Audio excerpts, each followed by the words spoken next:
സ്നേഹഹർഷം ഭാഗം 67. രാത്രിയിലെ ഫുഡും കഴിഞ്ഞ് ഗാർഡനിലിരിക്കുകയാണ് എല്ലാവരും. വൈകുന്നേരമായപ്പോൾ നീരജിന് പോകണമെന്നുണ്ടായിരുന്നു. ആദ്യമായി ഒരിടത്ത് വന്നിട്ട് ഒരു ദിവസം മുഴുവൻ ചെലവിടുന്നതിന്റെ എന്തോ ഒരു മനോവിഷമം അവനുണ്ടായിരുന്നു. നിത്യ ഉൾപ്പെടെ എല്ലാവരും നിർബന്ധിച്ചപ്പോൾ അവൻ തന്റെ പ്ലാൻ മാറ്റി. എന്നിരുന്നാലും അവരുടെ കൂടെയുള്ള ഓരോ നിമിഷവും അവൻ ആസ്വദിക്കുന്നുണ്ടായിരുന്നു. അവരുടെ പരസ്പരമുള്ള സ്നേഹവും സൗഹൃദവുമെല്ലാം അവന്റെ മനസ്സ് നിറച്ചു. എന്നിട്ടും സ്നേഹയോട് മാത്രം അവൻ കൂടുതൽ അടുപ്പം കാണിച്ചില്ല. എന്തോ ഒന്ന് അപ്പോഴും അവന്റെ മനസ്സിൽ ബാക്കിയായിരുന്നു. എന്റെ തലയെറിഞ്ഞ് പൊട്ടിച്ചവനെ നിനക്ക് ഞാൻ വച്ചിട്ടുണ്ട് എന്ന മട്ടിൽ നീലു ഇടയ്ക്കിടെ നീരജിനെ രൂക്ഷമായി നോക്കുന്നുണ്ടായിരുന്നു. അവൻ മരുന്ന് വെച്ചു കൊടുക്കാമെന്ന് പറഞ്ഞെങ്കിലും അവൾ പിന്നെ അവന്റെ അടുത്തേക്ക് പോയതേയില്ല. പാച്ചു സിറ്റൗട്ടിന്റെ വാതിലിൽ വന്നു നിന്ന് കൈകാട്ടി വിളിച്ചപ്പോൾ നീരജ് എണീറ്റ് അവൻ അടുത്തേക്ക് പോയി. ഹർഷനടുത്തായി അവന്റെ തോളിൽ ചാഞ്ഞിരിക്കുകയാണ് സ്നേഹ. കുഞ്ഞിനെ ഉറക്കി ആനിയമ്മയെ ഏൽപ്പിച്ച് ഫ്രീ ആയി ഇരിക്കുകയാണ് അഭിയും നീലുവും. അതിന്റെ എല്ലാ കുസൃതികളും അഭി കാണിക്കുന്നുണ്ടായിരുന്നു. നീലു മറ്റുള്ളവരെ ഒന്ന് നോക്കിയ ശേഷം അഭിക്ക് നേരെ തിരിഞ്ഞ് അവനെ കണ്ണുരുട്ടി കാണിച്ചു. അവളിൽ കുസൃതി കാണിക്കുന്ന അവന്റെ കൈവിരലുകളെ പിടിച്ചു വെച്ചുകൊണ്ട് അവൾ പതിയെ പറഞ്ഞു, മിണ്ടാതിരിക്ക്, എന്തായി കാണിക്കുന്നത്? എല്ലാരും ഇരിക്കുന്ന കണ്ടില്ലേ? അതിനെന്താടി, അവർക്കറിയാത്തൊന്നും അല്ലല്ലോ നീ എന്റെ പെണ്ണാണെന്ന്. എത്ര നാളായിടി നിന്നോടൊപ്പം ഇങ്ങനെ ഇരുന്നിട്ട്. ഇവിടുന്ന് വീട്ടിലേക്ക് പോയ ശേഷം നിന്നെ ഒന്ന് സമാധാനത്തോടെ അടുത്ത് കിട്ടിയിട്ടില്ല എനിക്ക്. ഒന്നുമില്ല അല്ലുമോള്, അല്ലേലും എന്റെ വീട്ടിലുള്ളവരും. എന്റെ ഒരവസ്ഥ. അവന്റെ പദം പറച്ചിൽ കേട്ട് അവൾ ചിരിയടക്കി. ചിരിക്കടി, നീ ചിരിക്ക്. നിനക്കുള്ള പണി ഞാൻ തരുന്നുണ്ട്. ഇന്ന് മോള് സ്നേഹയുടെ കൂടെയോ ആനിയമ്മയുടെ കൂടെയോ കിടന്നോളും. അതോടെ അവൾ ചിരി നിർത്തിയിട്ട് അവനോട് ചേർന്നിരുന്ന് അവന്റെ തോളിലേക്ക് തലവെച്ചു. ഞാൻ ചുമ്മാ പറഞ്ഞതല്ലേ, എനിക്ക് ആഗ്രഹമില്ലാഞ്ഞിട്ടാണോ? ഇതൊക്കെ ഓരോരോ സാഹചര്യങ്ങളല്ലേ. പിന്നെ നമ്മളിൽ ഒരാളുടെ വീട്ടുകാരെങ്കിലും ഇപ്പൊ കൂടെ ഉണ്ടല്ലോ, അത് തന്നെ ഒരു സമാധാനം. എന്റെ വീട്ടിലുള്ളവർ എന്നോട് ക്ഷമിക്കുമെന്ന് എനിക്കിപ്പോഴും യാതൊരു വിശ്വാസവും ഇല്ല. നീ സമാധാനിക്കടി, എല്ലാം ശരിയാവും. അവരും ഒരു ദിവസം നമ്മളെ അംഗീകരിക്കും. അവൾ വേദനയോടെ മൂളി. അല്ല, നമുക്ക് റൂമിലേക്ക് പോയാലോ? അവൻ അവളുടെ ചെവിയിൽ ചുണ്ടു ചേർത്ത് പതിയെ ചോദിച്ചു. ഇപ്പോഴോ? എല്ലാരും ഇവിടെ ഇരിക്കുന്നല്ലേ ഉള്ളൂ, മിണ്ടാതിരിക്ക്. അവൾ അവന്റെ കയ്യിൽ നുള്ളി. അവൾ നുള്ളിയിടം ചിരിയോടെ തടവിക്കൊണ്ട് അവൻ പറഞ്ഞു, നിന്നെ ഞാൻ കണ്ടോളാം. അവൾ നാണം പൂത്തുലഞ്ഞ മുഖം അവനിൽ നിന്ന് ഒളിപ്പിക്കാൻ മുഖം തിരിച്ചു പിടിച്ചു. സ്നേഹയും ഹർഷും അവരുടെ ലോകത്തും അഭിയും നീലുവും അവരുടെ ലോകത്തും ചേക്കേറിയപ്പോൾ എന്തു ചെയ്യുമെന്നറിയാതെ പോസ്റ്റ് അടിച്ചിരുന്ന ജന്മ അവിടെ നിന്ന് എണീറ്റുകൊണ്ട് പറഞ്ഞു, ഞാൻ ഇപ്പൊ വരാം, അവന്മാരവിടെ എന്ത് ചെയ്യുന്നു നോക്കട്ടെ. ആരുടെയും മറുപടിക്ക് കാത്തു നിൽക്കാതെ അവൾ അകത്തേക്ക് നടന്നു. അവൾ സിറ്റൗട്ടിന്റെ വാതിൽ കടന്ന് കയറുമ്പോഴാണ് നീരജ് ഒരു ട്രേയിൽ 4 ഗ്ലാസുകളുമായി അങ്ങോട്ട് വന്നത്. ഗ്ലാസുകളിലേക്കും നീരജിനെയും അവൾ മാറി മാറി നോക്കി. എന്താ ഇത്? അവൾ ഗൗരവത്തിൽ ചോദിച്ചു. അവളുടെ ആ ഭാവം കണ്ട് നീരജ് എന്ത് പറയണമെന്നറിയാതെ നിന്നു. പിന്നെ പെട്ടെന്ന് പറഞ്ഞു, ഇത് ജ്യൂസ് ആണോ? എങ്കിലേ ആദ്യം എനിക്ക്. അയ്യോ അയ്യോ, ഇതല്ല, നിങ്ങൾക്കുള്ളത് ഇപ്പൊ വരും, ഇപ്പൊ കൊണ്ടുവരും. നീരജ് പറഞ്ഞു തീരും മുന്നേ അവൾ ഒരു ഗ്ലാസ് എടുത്ത് വായിലേക്ക് കമഴ്ത്തി. അതെന്താ, എനിക്കിത് കുടിച്ചാല്? എനിക്കിത് മതി. ദാഹം തീരാത്തതുപോലെ അവൾ വീണ്ടും ഒരു ഗ്ലാസ് എടുത്തു കുടിച്ചു. ഒന്നും ചെയ്യാൻ പറ്റാതെ നീരജ് വിഷണനായി നിൽക്കുമ്പോഴാണ് മറ്റൊരു ട്രേയിൽ ജ്യൂസുമായി നിത്യയും പാച്ചുവും കൂടി അവിടേക്ക് വന്നത്. നീരജ് നിസ്സഹായനായി അവരെ നോക്കി. എനിക്കൊന്നും ചെയ്യാനായില്ല എന്ന് കണ്ണുകൾ കൊണ്ട് പറഞ്ഞു.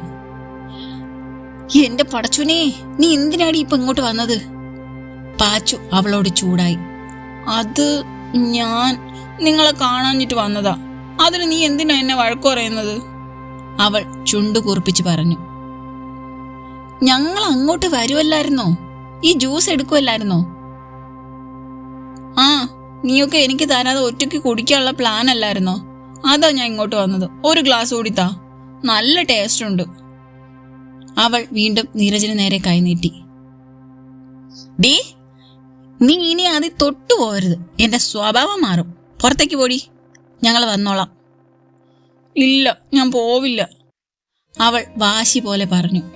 രാജ്, താൻ ആ ട്രേ ഇവളെ ഏൽപ്പിച്ചിട്ട് ആ പൊട്ടിയും കൊണ്ട് ഗാർഡനിലേക്ക് പൊക്കോ, ഞങ്ങൾ വന്നേക്കാം. അവൻ തലകുലുക്കിക്കൊണ്ട് ട്രേ അവളെ ഏൽപ്പിച്ചു. ജന്മയുടെ അടുത്തേക്ക് ചെന്ന് അവളുടെ കൈ നീരജ് പിടിച്ചു.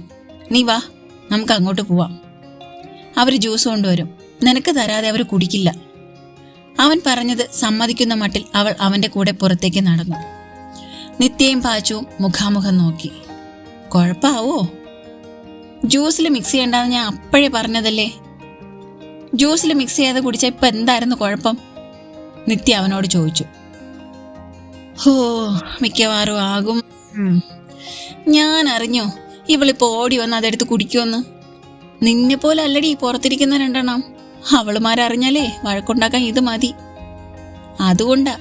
ഏത് നേരത്താണാവോ? അവൻ നീട്ടി പറഞ്ഞുകൊണ്ട് തലയ്ക്ക് കൈവച്ചു. ഇനിയിപ്പോ എന്തായാലും വരുന്നിടത്ത് വെച്ച് കാണാം, അവൻ സ്വയം സമാധാനിപ്പിക്കാൻ എന്നവണ്ണം പറഞ്ഞു. എന്റെ കൃഷ്ണ, എന്താകോ ആവോ, അവള് 2 ഗ്ലാസ് കുടിച്ചിട്ടുണ്ട്. നിത്യ പരിതപിച്ചു. എന്തായാലും നീ ബാക്കിയൂടി ഒഴിച്ചെടുത്തോണ്ട് വാ, നമുക്ക് അങ്ങോട്ട് ചെല്ലാം. എല്ലാരും നിന്നെ പോലെ ആയാ മതിയായിരുന്നു, അവൻ ചിരിയോടെ പറഞ്ഞു. അവൾ ട്രേയുമായി അകത്തേക്ക് പോയി. അവൾ തിരികെ വരുന്നതും കാത്ത് അവൻ അവിടെ തന്നെ നിന്നു. ഈ സമയം നീരജ് ജന്മയുടെ കയ്യും പിടിച്ച് ഗാർഡനിലേക്ക് നടന്നു. കൊച്ചുകുട്ടി എന്ന പോലെ അവൾ അനുസരണയോടെ അവന്റെ പിന്നാലെ പോയി. അവളെ അവിടെ ബെഞ്ചിലിരുത്തിയ ശേഷം അവനും കൂടെയിരുന്നു. പിന്നാലെ പാച്ചുവും നിത്യവും ജ്യൂസുകളുമായി വന്നു. ജ്യൂസ് കണ്ട ഉടനെ ജന്മ ചാടി എണീറ്റു. എനിക്കിനിയും വേണം. നിത്യ പാച്ചുവിനെ ഒന്ന് നോക്കിയിട്ട് അവളുടെ കയ്യിലിരുന്നതിൽ നിന്ന് ഒരു ഗ്ലാസ് എടുത്ത് അവൾക്ക് കൊടുത്തു. അവളത് കുറച്ചു കുടിച്ചു. ഇതല്ല, ഇത് വേറെയാ, എനിക്ക് മറ്റേത് മതി. അവൾ പാച്ചുവിന്റെ കയ്യിലിരിക്കുന്ന ഗ്ലാസുകളിലേക്ക് വിരൽ ചൂണ്ടി. അവൻ പെട്ടെന്ന് ഓരോ ഗ്ലാസും എടുത്ത് അബിക്കും നീരജനും ഹർഷനും കൊടുത്തു. എല്ലാം ഒരുപോലെ തന്നെയാ, നീ അത് കുടിക്ക്, നീരജ് അല്പം ഗൗരവത്തോടെ അവളോട് പറഞ്ഞു. അപ്പോഴേക്കും നേരത്തെ കുടിച്ചത് അവൾക്ക് തലയ്ക്ക് പിടിക്കാൻ തുടങ്ങിയിരുന്നു. അവൾ കരഞ്ഞുകൊണ്ട് ഹർഷനോട് പരാതി പറയാൻ തുടങ്ങി. അച്ചുവേട്ട കണ്ടോ അച്ചുവേട്ട, അച്ചുവേട്ടന്റെ ഡ്രൈവർ എന്നെ വഴക്ക് പറഞ്ഞത്. എന്നെ ഇയാൾക്ക് ഇഷ്ടമല്ല. അതാ ആദ്യം കണ്ടപ്പോ തന്നെ എന്നെ കല്ലെടുത്തെറിഞ്ഞു. ഇത് നോക്കിയേ എന്റെ നെറ്റി. അവൾ അപ്പോഴും പൂർണ്ണമായും മുഴ മാറിയിട്ടില്ലാത്ത തന്റെ നെറ്റി തൊട്ട് കാണിച്ച് അവനോട് പറഞ്ഞു. ഇതെന്ത് കഥ എന്ന മട്ടിൽ എല്ലാവരും പരസ്പരം നോക്കിയപ്പോൾ നീരജ് വിളറിയ മുഖവുമായിരുന്നു. പക്ഷേ നിത്യയ്ക്ക് അവളുടെ ആ പറച്ചിലും നീരജിന്റെ മുഖഭാവവും കൂടി കണ്ടപ്പോൾ ചിരി അടക്കാനായില്ല. ഏട്ടാ, ഇവള് വിചാരിച്ചു വെച്ചിരിക്കുന്ന ഏട്ടാ ഞങ്ങളുടെ ഡ്രൈവർ ആണെന്നാണോ? അവൻ അതേ എന്ന അർത്ഥത്തിൽ തലകുലുക്കി. പിന്നെ ഈ കല്ലെറിഞ്ഞ കഥ എന്താ? ഹർഷ് ചോദിച്ചപ്പോൾ അവൻ രാവിലത്തെ സംഭവം വിശദീകരിച്ചു. അതോടെ എല്ലാവരുടെ മുഖത്തും ചിരിയായി. ജന്മ വീണ്ടും ഹർഷിനോട് പരാതിപ്പെട്ടു. കേട്ടോ അച്ചുവേട്ടാ, കേട്ടോ, എന്നിട്ട് ഞാൻ ആരോടും പറഞ്ഞില്ല. വെറുതെ പാവത്തിന്റെ ജോലി കളയണ്ടല്ലോ എന്ന് കരുതിയിട്ടാ. അല്ലല്ലോ, ഇനി എന്നെ വഴക്ക് പറഞ്ഞാൽ ഞാൻ അച്ചുവേട്ടനോട് പറഞ്ഞ് ഇയാളുടെ ജോലി ഇല്ലാതാക്കും, നോക്കിക്കോ. ബെസ്റ്റ് ഡി മരമണ്ടി, ഇതാരാണെന്നറിയോ? പാച്ചു പറയാൻ തുടങ്ങിയപ്പോ നീരജ് വിലക്കി. വേണ്ട, പറയണ്ട, ഇപ്പൊ പറഞ്ഞാലും അവൾക്ക് തലേ കയറില്ല. പിന്നീട് എപ്പോഴെങ്കിലും ഞാൻ തന്നെ പറഞ്ഞോളാം. എന്ത് കാര്യാടാ പാച്ചു? അവൾ കുഴഞ്ഞു പോകുന്ന നാവോടെ അവനോട് ചോദിച്ചു. അയ്യോ, ഒന്നുമില്ല എൻ്റെ പൊന്നു പെണ്ണേ, നീ എണീറ്റ് വന്നേ, പോയി ഉറങ്ങിക്കോ, നാളെ നേരം വെളുക്കുമ്പോൾ എല്ലാം ശരിയാവും. പാച്ചു അവളുടെ അടുത്ത് വന്ന് അവളുടെ കയ്യിൽ പിടിച്ച് വലിച്ചുകൊണ്ട് പറഞ്ഞു. വേണ്ട, നീ എനിക്ക് ജ്യൂസ് തന്നില്ലല്ലോ, ഞാൻ നിന്നോട് മിണ്ടൂല, നീ എന്നെ വിളിക്കണ്ട. അവൾ നീരജിന്റെ തോളിലേക്ക് കൂടുതൽ പറ്റിച്ചേർന്നു. ഇവളെ ഇന്ന് ഞാൻ, എണീറ്റ് വാടി ഇങ്ങോട്ട്. പാച്ചു ദേഷ്യത്തോടെ അവളെ പിടിച്ചു വലിച്ചു. അവളുടെ കണ്ണുകൾ നിറഞ്ഞു വന്നു. അത് കണ്ടതും നീരജ് പാച്ചുവിനോട് പറഞ്ഞു. ഞാൻ ഇവളെ റൂമിലേക്ക് കൊണ്ടാക്കാം, എവിടെയാ അവളുടെ റൂമെന്ന് പറഞ്ഞാ മതി. പാച്ചു ഒന്ന് സംശയിച്ച ശേഷം കൈവിട്ടു. സ്നേഹ അവളുടെ റൂം എവിടെയാണെന്ന് അവന് പറഞ്ഞു കൊടുത്തു. ഞാൻ ഇവളെ റൂമിലാക്കിയിട്ട് വരാം. എല്ലാവരോടുമായി പറഞ്ഞിട്ട് അവൻ അവളെ താങ്ങി പിടിച്ചെണീപ്പിച്ച് അകത്തേക്ക് നടന്നു. അകത്തേക്ക് നടക്കുമ്പോൾ അവളുടെ കാലുകൾ കുഴയുന്നുണ്ടായിരുന്നു. അവന്റെ കയ്യിൽ തൂങ്ങി നടന്നിരുന്ന അവൾ കാലുകൾ കുഴഞ്ഞു വീഴാൻ പോയതും അവളുടെ പിന്നിലൂടെ കൈയിട്ട് അവൻ അവളെ തന്നോട് ചേർത്ത് പിടിച്ചു നടത്തി. ഒരു വിധത്തിൽ റൂമിലേക്ക് എത്തിച്ച് ബെഡിലേക്ക് കിടത്തി അവളുടെ ചെരുപ്പുകൾ ഊരി മാറ്റി. ഷീറ്റെടുത്ത് കഴുത്തുവരെ പുതപ്പിച്ചു. അവൾ അപ്പോഴും കുഴഞ്ഞ ശബ്ദത്തിൽ എന്തൊക്കെയോ പറയുന്നുണ്ടായിരുന്നു. തിരിഞ്ഞു നടക്കാൻ നേരമാണ് അവന്റെ കണ്ണുകൾ വീണ്ടും അവളുടെ നെറ്റിയിലെ മുഴയിൽ ചെന്ന് നിന്നത്.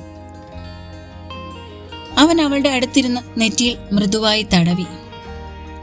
വേദനിച്ചിട്ട് അവളുടെ മുഖം ചുളിഞ്ഞു. കൊച്ചുകുട്ടികളുടെ പോലെ അവളുടെ നിഷ്കളങ്കമായ മുഖത്തേക്ക് അവൻ അലിവോടെ വാത്സല്യത്തോടെ നോക്കിയിരുന്നു. പിന്നെ ഏതോ ഒരു പ്രേരണയിൽ അവളുടെ നെറ്റിയിൽ പതിയെ ചുണ്ടുകൾ ചേർത്തു. അവൾ അപ്പോഴേക്കും ഉറക്കത്തിലേക്ക് വീണിരുന്നു. തുടരും. ബാക്കിയായിട്ട് വേഗം വരാം കേട്ടോ. കാത്തിരിക്കണേ. നിങ്ങളുടെ എല്ലാ അഭിപ്രായങ്ങളും നിർദ്ദേശങ്ങളും കമന്റ് ബോക്സിൽ രേഖപ്പെടുത്തണം കേട്ടോ.